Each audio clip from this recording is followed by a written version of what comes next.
Hello everyone, so welcome back to the channel, and this week is going to be very important for gold, for the financial markets, for the US economy, and to understand how the things are going to unfold going into the end of this business year. I know I say this a lot, but this time it's actually that important. So yeah, first we will talk about that where we are present currently, fundamentally and technically, and then we will talk about how the things are going to unfold, what to expect from the markets, and yeah, that's all.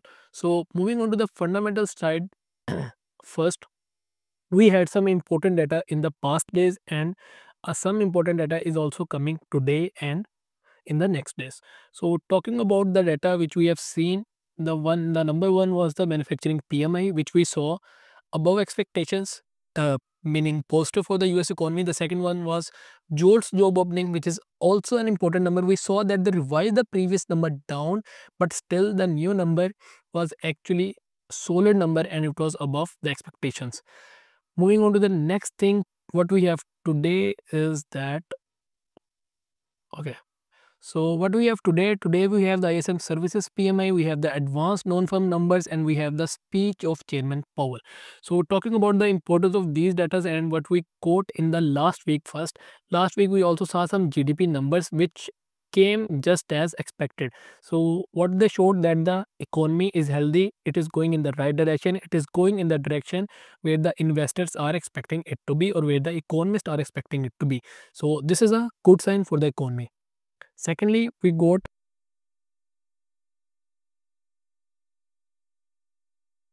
okay. So secondly, we got the manufacturing number. Manufacturing number actually for the US economy, I don't focus on manufacturing sector that much because the US economy relies more on the services sector rather than the manufacturing sector. But still, it's a good thing to know that where the economy is heading. So manufacturing sector saw an expansion, not an expansion, but still an above of expectations reading after a long time. This is a good sign because the manufacturers, the people in the sector, manufacturing sector are expecting some expansion or some health in the manufacturing sector, which is also a positive sign for the US economy. Moving on to the next thing, which is JOLTS job opening, we saw that the number of JOLT jobs rose solidly. Okay, so which is also a good thing that the people are getting job, people are spending more, so the prices like the demand is increasing and people are feeling healthy and stuff like this. So it is also a good sign for the US economy. Now today we have the advanced non-farm numbers. These are not that important and I don't actually focus on them because these are just advanced numbers and we get like the final numbers after 2 days, which are NFP. So I don't focus on them. So just leave it. Now the important pair of today is the services PMI and the speech of Chairman Paul. Now, for the services PMI, why I focus on this too much is because the US, a major portion of the US economy depends on the services sector. So, if the services sector is performing well, it means that the people are getting jobs. It means that there is like more offering of services. People are buying the services of other people. There is more spending. It means more spending means that the people have more money. People have more money. It means that there is some money in the consumer. Consumer is happy. Consumer is in a good state.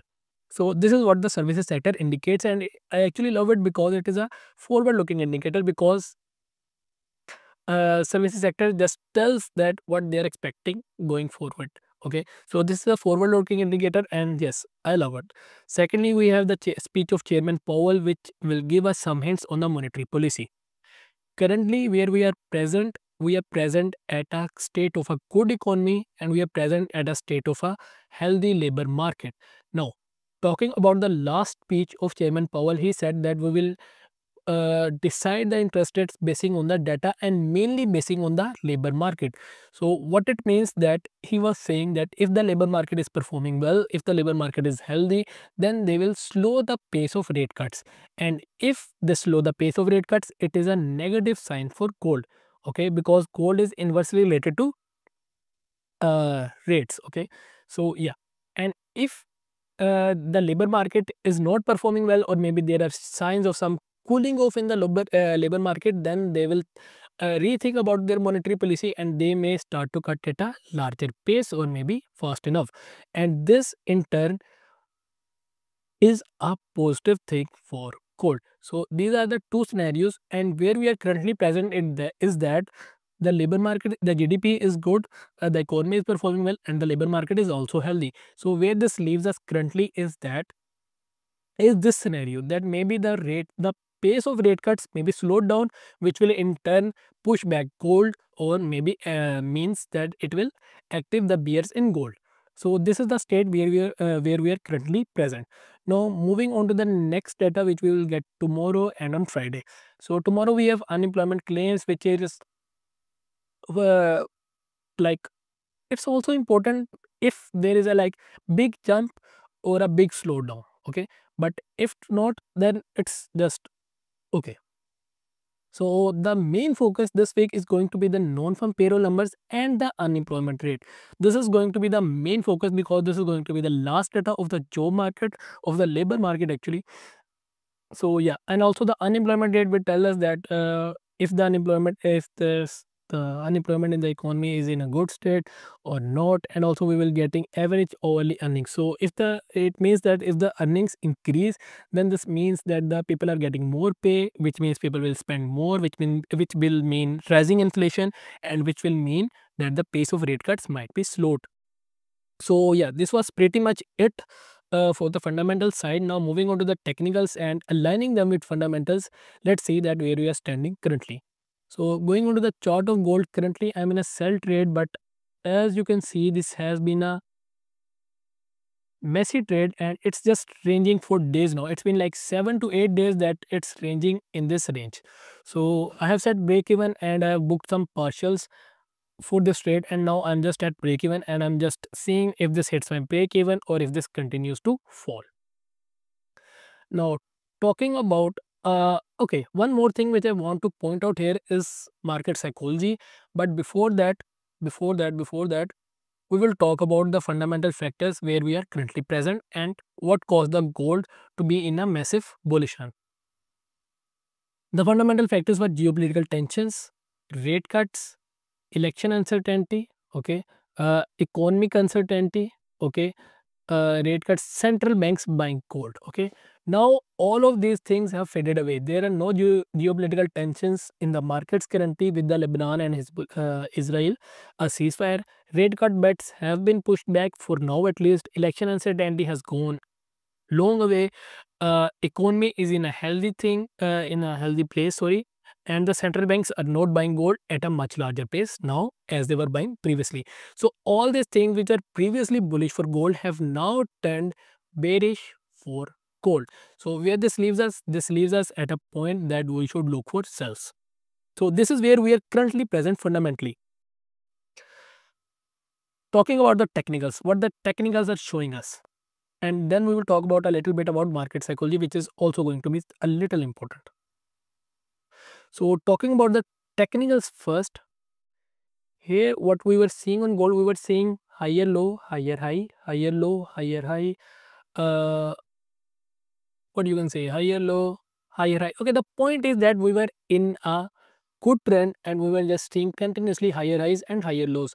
Now what we are seeing currently is that we formed a new higher high, but we failed to break that high or even get close to it.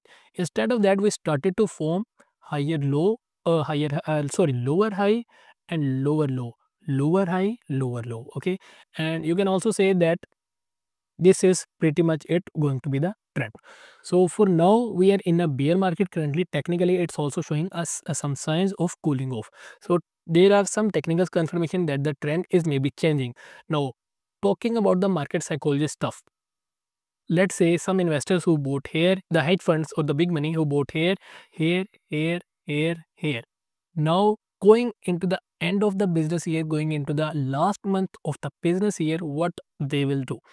They will tend to book their profits which they bought here, here, here, okay, book their positions, which will cause a dump in gold, okay, and maybe they will look to buy at the better buy demand levels next year, maybe at here or maybe at the zone for the upcoming year to, or maybe to prepare for the upcoming year. So this is what I am expecting from a market psychology perspective. that are my expectations from a market psychology perspective, and we have talked a little bit about technicals and fundamentals too. Now going a little deep and zooming into the current picture to see where we are standing currently and what we can expect in the short term, maybe for this week and for the upcoming week. Okay. So for this week, currently we are just in a range, and for fresh bets, for fresh trades, we need to see a clear breakout and fundamental confirmation with that to maybe buy or maybe sell. Now, I am with the bears for now, and what I am expecting or what I am looking for actually is that maybe we test this resistance, which will eventually hit my break even, but still I will get a new trade. So what I am looking for is maybe we test this resistance on the 4-hour time frame and we see a rejection candle being formed here. If we do, then I will look for continuation of sells till this area, which is around 2580 by 70. So this is my plan for now. I'm looking for maybe a new zone, a new rejection candle to form, or maybe a breakout of this area. Again, this my bear case is only valid if the fundamentals keep on coming healthy. Okay, if we saw that the services sector is performing well, if we saw that NFP numbers came, at least they should meet expectations. If not, they are above expectations. They should at least meet expectations, and if they do so, then ever remain a bear on gold. But if we saw that the services sector is contracting, okay, and the NFP numbers are well below expectations, then maybe I will shift again to the Polish case. But for now, I'm not a bull on gold. I am a bear on gold for the time being, depending on the fundamentals which we have seen currently and what we are expecting moving forward. So, talking a little bit more about that technical stuff. Give me a second. Okay. So, talking a little bit more about the technical stuff, let's zoom in more to see it more clearly. Let's say the fundamentals remain bearish for gold. So, what I will be looking for? Uh, hmm, okay. Let's say the fundamentals remain bearish for gold. So, what I will be looking for? I will be looking for either a retest of this resistance area and a bearish confirmation at this zone. If I get it, I will look for sells. Okay. The second zone which I will be waiting for, let's say we break out this area. Okay. And so I will not look for sells. Obviously, I will break out this area. Then I will be looking for this zone. And if we get a bearish confirmation, a candle closing confirmation at this zone with a rejection, then I will again look for sells at this area for continuation of the bearish move. Again, another scenario which can play out is that maybe we get a candle closing above this area and maybe we start rejection from this area, or maybe after hunting this liquidity, eventually this will may not hit my this zone. So in that case, I will be mark this as my support zone and I will be waiting for a candle to break out this zone and a more bearish confirmation to actually buy at breakout of this zone then. So like this is my game plan technically. And again, another scenario which can happen is maybe a breakout of this zone and a pullback. If we get a breakout of this zone, then I will be waiting for a pullback, and again I will be looking for continuation of sells. So technically it's going to be very much the textbook stuff. It's going to be very simple.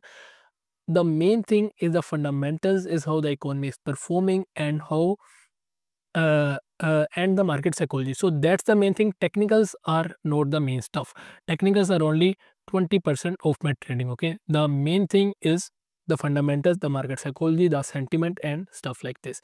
Because technicals, these lines, these boxes, this stuff, they don't move the markets. Whether it's some order block, whether it's some fair value gap, whatever it is, they don't move the markets. Fundamentals do, at least for me, what I think is fundamentals to the market. So I will align my simple textbook stuff, technicals, with the fundamentals, and then I will enter a trade. So that was my game plan for this week and maybe for the upcoming week. If you have any questions, you can ask in the comment section, and make sure you hit the like and subscribe button. And also, if you are not in our Telegram channel, I will drop the link in description. We update regular analysis there. You can join from the link given in description.